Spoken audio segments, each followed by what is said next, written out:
Olá, meus queridos alunos. Olá, minhas queridas alunas. Tudo bem com vocês? Eu espero que vocês estejam muitíssimo bem, muito tranquilos, conseguindo estudar. Hoje já é a nossa quarta aula da semana e a semana está se encaminhando para o fim. Aqui quem fala é o professor Marcos Passos, professor de língua portuguesa, aqui do Colégio Militar de Brasília, e hoje estou trabalhando com vocês, alunos do nono ano do ensino fundamental. Como já sabemos, estamos num período de nivelamento.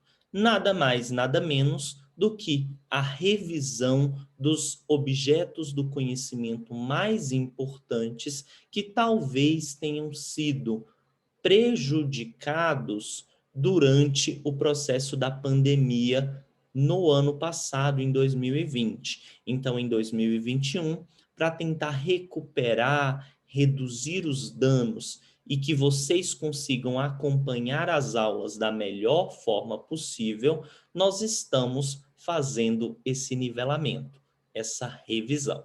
Vamos lá, então? Na aula de hoje, o nosso objetivo é falar sobre a palavra ser e as duas possibilidades que ela assume num contexto das frases. Eu sempre digo aos meus alunos, estudar a função sintática do que, a função morfossintática do ser, é um dos elementos mais importantes, porque essas palavras são extremamente camaleônicas. Elas podem mudar as frases. Se eu observo, por exemplo, o ser no início da sentença, né? Se eu disser, isso é uma condição. Se eu colocar disse-se isso, isso é uma partícula apassivadora. Se eu disser morre-se dessa forma, é um índice de indeterminação do sujeito. Observem, portanto, que essa palavrinha ser, ela pode ter diversas funções morfossintáticas num contexto frasal, certinho? Aqui pra gente, por hora, é importante a gente revisar a palavra ser como índice de indeterminação do sujeito ou como partícula passivadora. Na última aula, a aula de número 8, a gente falou expressivamente sobre o índice de indeterminação do sujeito. O sujeito indeterminado, ele só acontece de duas formas. Ou o verbo na terceira pessoa do plural, sem referência contextual, ou um verbo transitivo indireto, de ligação e intransitivo, mais a palavrinha ser. Então, para ser índice de indeterminação do sujeito, o verbo tem de ser transitivo indireto, verbo de ligação e verbo intransitivo. Intransitivo é aquele que não precisa de complemento. Ele já tem o seu sentido completo. Verbo de ligação é aquele que aparece com predicativo de sujeito. E o verbo transitivo indireto é aquele que precisa de um complemento, mas esse complemento é com preposição. Observem que para ser índice de indeterminação do sujeito, eu tenho essas classificações do verbo, o verbo tem de ficar na terceira pessoa do singular e o sujeito necessariamente é indefinido. Então eu não sei quem é que fez. Existe um sujeito, mas ele é indefinido. Por isso que nós chamamos de indeterminado. Observem as frases aí. É-se feliz no Brasil. Esse é um verbo de ligação e tem um predicativo do sujeito, que é o feliz. É verbo de ligação, ser índice de indeterminação do sujeito. Neste caso, a palavra ser é índice de indeterminação e o sujeito é indeterminado. Eu não sei quem é feliz. O sujeito é indefinido. Gosta-se de chocolate. A mesma coisa. Eu sei que alguém gosta de chocolate, mas eu não sei quem. É um verbo transitivo indireto, porque quem gosta, gosta de alguma coisa. Olha a preposição, de chocolate. Então, tem uma preposição, mas eu não sei quem é que gosta. Verbo transitivo indireto, o se é um índice de determinação do sujeito e a oração tem um sujeito indeterminado. Vive-se em todo lugar neste país. Quem vive, vive. Verbo intransitivo e esse se é um índice de indeterminação. Nestes três casos aí, a palavrinha se é chamada de índice de indeterminação do sujeito e serve para indefinir o sujeito da oração. Já do outro lado, a gente pode falar do se quando é partícula passivadora. Quando eu olhei aqui, ele era verbo transitivo indireto, ele era verbo de ligação, ele era verbo intransitivo. O que está faltando, gente? O verbo transitivo direto e também o verbo transitivo direto e indireto. Neste caso, desses dois casos aí, quando o verbo for transitivo direto, ou seja, ele precisa de complemento sem preposição, o se já não é mais o índice de indeterminação. O se virou partícula apassivadora. Partícula apassivadora, o verbo tem de concordar com o sujeito. Por quê? Porque eu tenho de verificar quem vende-se esta casa, eu diria, esta casa é vendida. Esta casa é o sujeito da oração e o é vendida é uma locução verbal. Vence muitos problemas assim todo dia. Quem vê, vê algo. Verbo transitivo direto. Então, problemas assim são vistos todo dia. É uma oração. Na verdade, na voz passiva analítica. Toda vez que tem o se, é passiva sintética. Toda vez que eu transformo este verbo, esse vende-se, em é vendida, em uma locução, vence em são vistos, nós dizemos que é voz passiva analítica. Solicitou-se atenção às cláusulas. Atenção às cláusulas foi solicitada. Então, quem solicita, solicita-se algo. Verbo transitivo direto, o se é partícula passivadora. Embora sejam coisas diferentes, o índice de indeterminação do sujeito, verbo transitivo indireto, verbo de ligação e verbo intransitivo, partícula passivadora para verbos transitivos diretos e verbo transitivo direto e indireto, embora sejam coisas diferentes, o efeito discursivo em todas essas sentenças é o mesmo. Porque eu não sei quem está vendendo a casa, eu não sei quem está vendo o problema, eu não sei quem está solicitando atenção, eu não sei quem vive em todo lugar, quem gosta de chocolate, quem é feliz. Perceberam isso? Então, em todos estes casos, eu posso dizer que o sujeito foi indefinido. Eu não posso dizer que sempre ele será indeterminado, não, porque ele só é indeterminado no primeiro caso do slide aqui que eu coloquei para vocês. Estamos entendidos? Lembrem-se que partícula passivadora, voz passiva sintética. Voz passiva sintética, o sujeito é paciente, ele sofre a ação. A casa é vendida, significa dizer que a casa é um sujeito paciente. Problemas assim são vistos, o problemas é que está sendo visto, o sujeito paciente. Atenção às cláusulas, a atenção foi solicitada. Isso significa dizer que a atenção é um sujeito paciente. Então, agora, nos nossos exercícios, nós temos aqui algumas sentenças para vocês classificarem o ser. É só olhar a transitividade do verbo. Primeira frase, alugam-se salas comerciais. Quem aluga, aluga algo.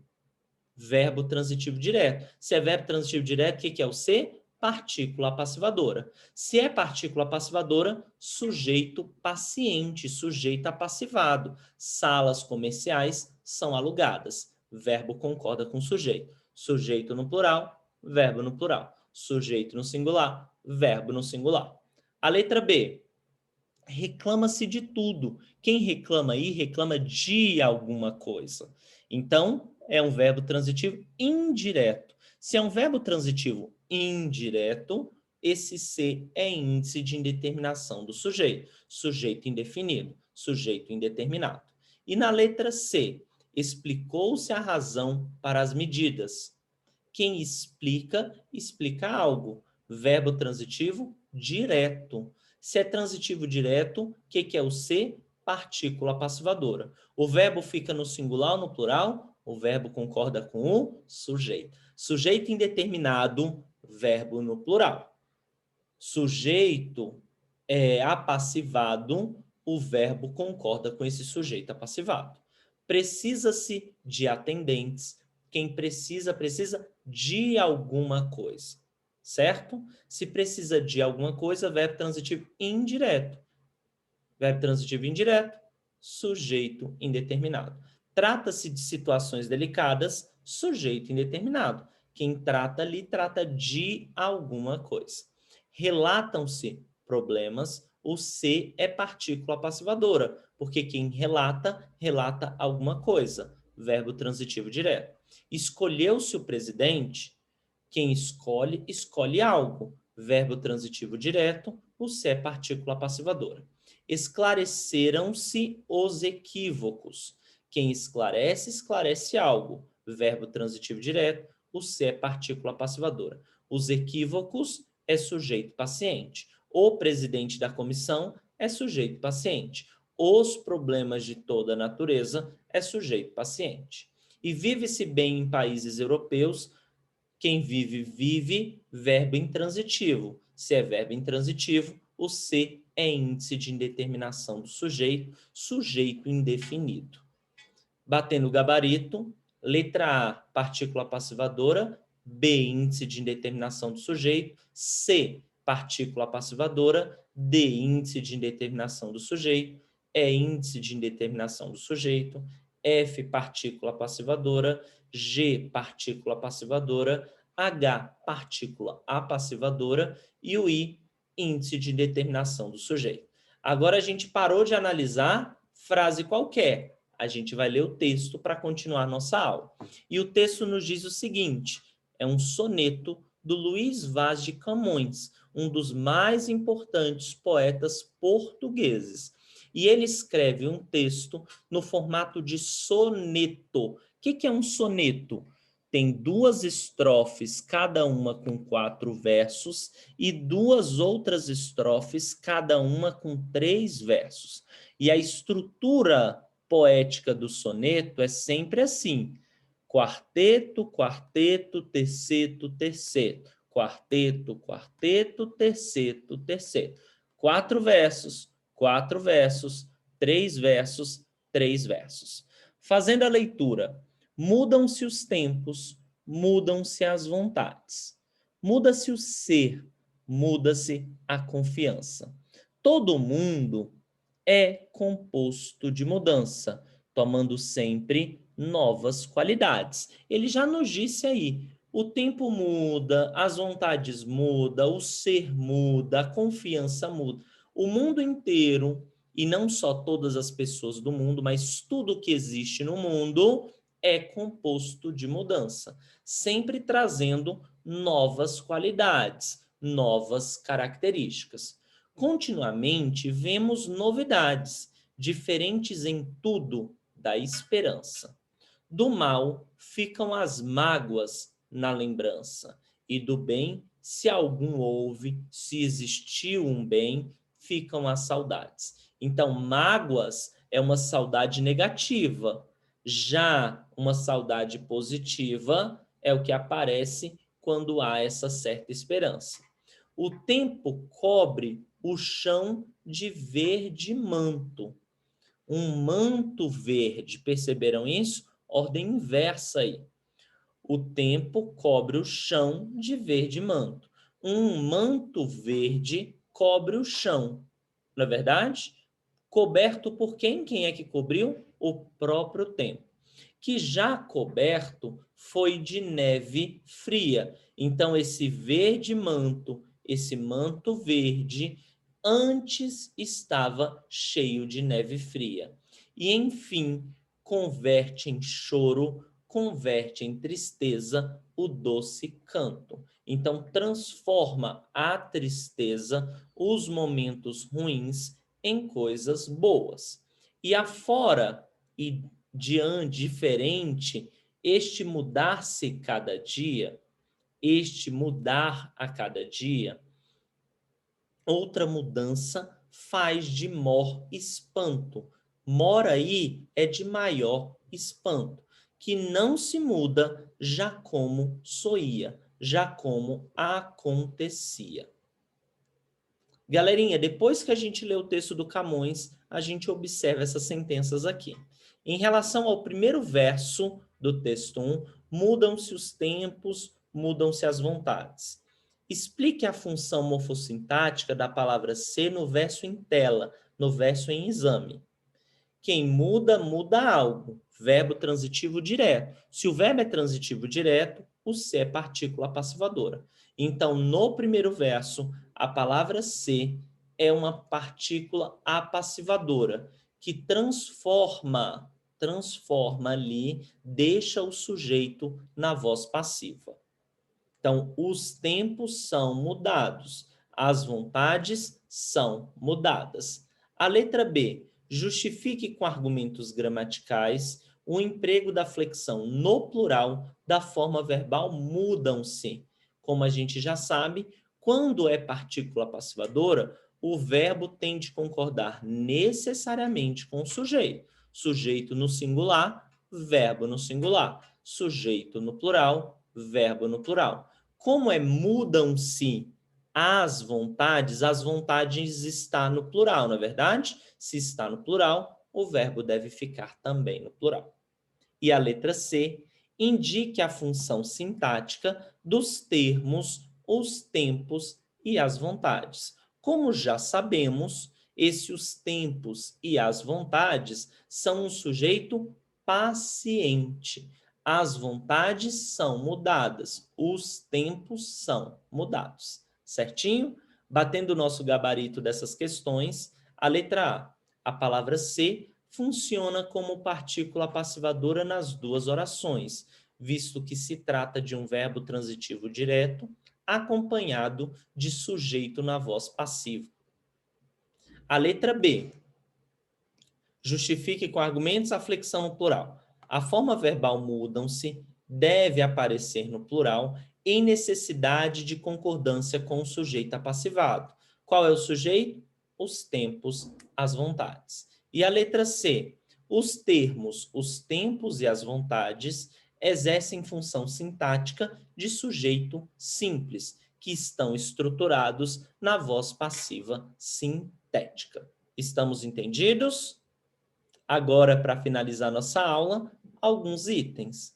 Na oração todo o mundo é composto de mudança, a expressão em destaque funciona sintaticamente como agente da passiva. Verdade, faz sentido.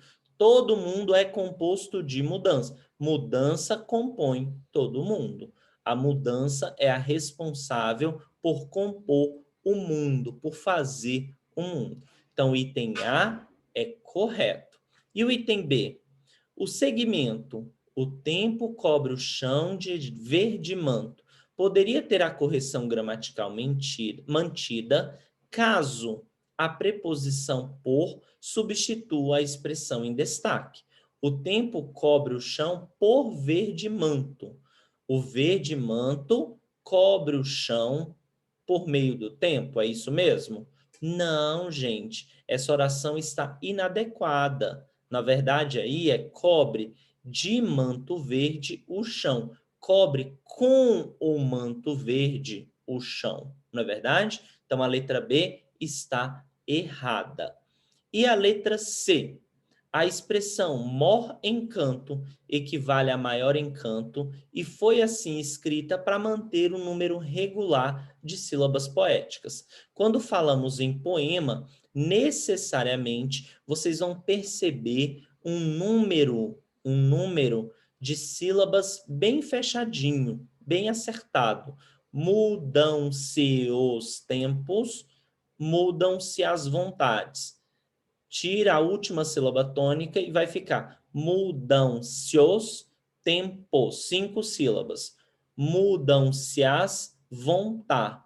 1, 2, 3, 4, 5. Tem 10 sílabas poéticas. Mas esse conteúdo nós vamos verificar posteriormente. Então, a letra C está correta. É para manter, de fato, o número de sílabas. E a letra D? A expressão enfim poderia ser substituída por logo, sem que houvesse mudanças no sentido original e na correção gramatical do texto.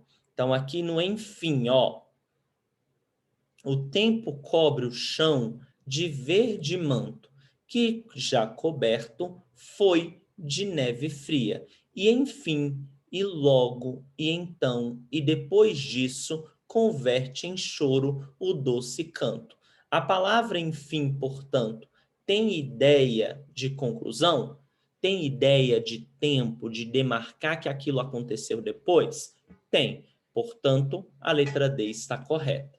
E a letra E, infere-se da leitura que as mudanças são constantes e naturais na vida. Sim, verdade. É exatamente disso que o texto está falando. Muda-se o tempo, muda-se a vontade, muda-se o ser, muda-se a confiança, aqueles em quem confiamos. Então, a vida é composta obrigatoriamente de mudanças.